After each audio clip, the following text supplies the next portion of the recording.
The sexual abuse scandal at Malta Philharmonic Orchestra, revealed by The Shift, has now led to charges against the orchestra's CEO. Earlier this week, MPO members demanded CEO Sigmund Mifsud to be sacked for covering up the sexual harassment accusations. Yesterday, Mifsud was charged with using moral and/or physiological violence, causing the alleged victim to fear violence, and attempting to tamper with evidence. Sigmund Mifsud pleaded not guilty but was denied bail since one of the charges was attempting to tamper with evidence. The Culture Ministry said in a subsequent statement Mifsud has been suspended on half pay pending the criminal case's outcome. There are other allegations that the CEO gathered all employees and told them that anyone speaking about the scandal would be deemed complicit. Following The Shift's revelations, a 31-year-old Gazetan was arraigned in court last week where he admitted to charges in connection to sexual harassment.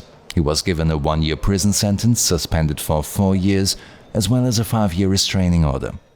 Culture Minister Owen Bonici told his newsroom on Thursday that the ministry was taking this case seriously.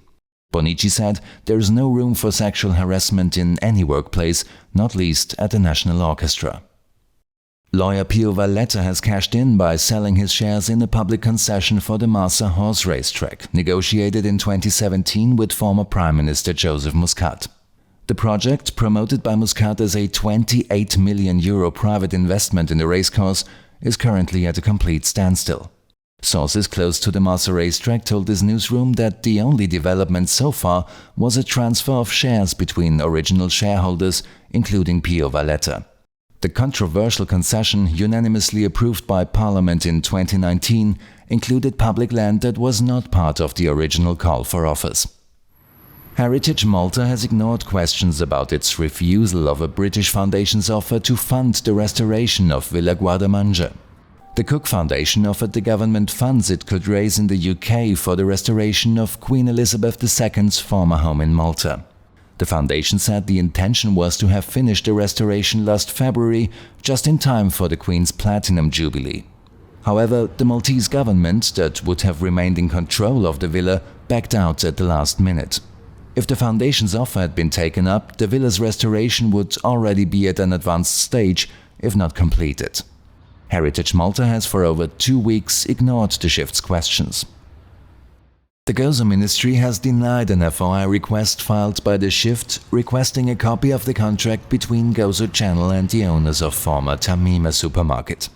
The rundown property has been leased by Gozo Channel from clients of the private audit firm of its chairman Joe Cordina.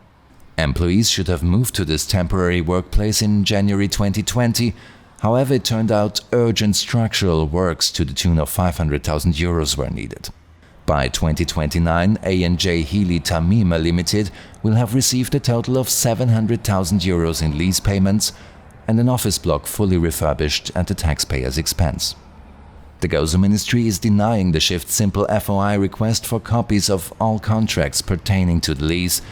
It provided a blanket reply under Article 32 of the FOI Act, which includes exemptions if it comes to trade secrets and commercial sensitivity. Information about the lease, the ministry says in its refusal, was provided in Parliamentary Question 2168. That parliamentary question, tabled by Gazetan opposition MP Chris Said on 3 October, actually asked for a copy of the contract. However, Gozo Minister Clint Camilleri never tabled any copy.